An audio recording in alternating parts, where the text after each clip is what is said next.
Laura Conoy has a talent for capturing an audience. For 25 years, she hosted The Exchange, a live daily call-in show on NHPR, where she asked tough questions to presidential candidates and politicians.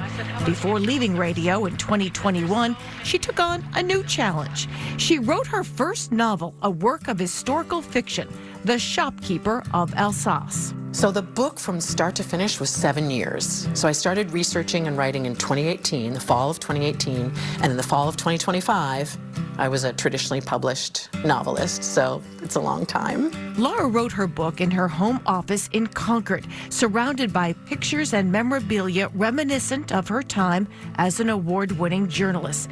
In addition to writing, she also co-hosts a podcast called Read Local, produced at Concord TV. That's where we sat down to discuss her journey. The journalism background helped in that I can write, I'm very disciplined.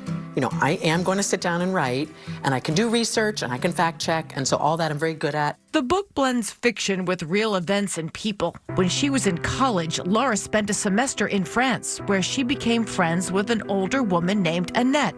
As a child in a Jewish family, Annette lived through World War II.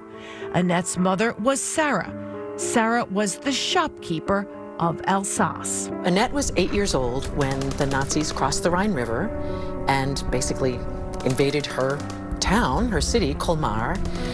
And for the next 5 years, her family was basically on the run all over France, just trying to stay one step ahead because they were Jewish. Laura said Annette and her two older brothers recorded their memories on cassette tapes.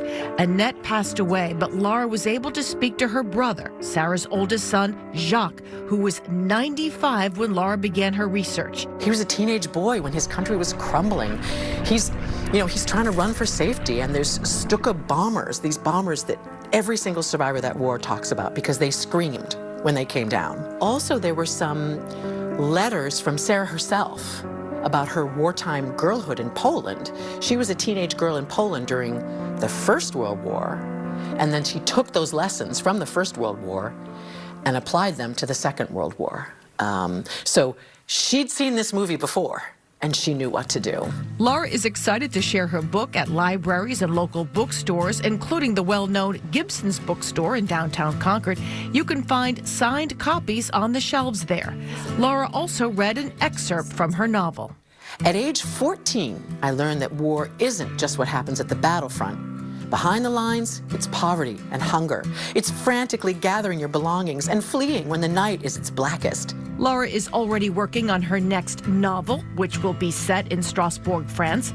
She often visits that city to see Sarah's descendants. She's very grateful for their friendship. It has been one of the biggest gifts of my life to have this story and to have the support of the family. It's such a gift. I mean, they're trusting me with their story, right? So it's such a gift.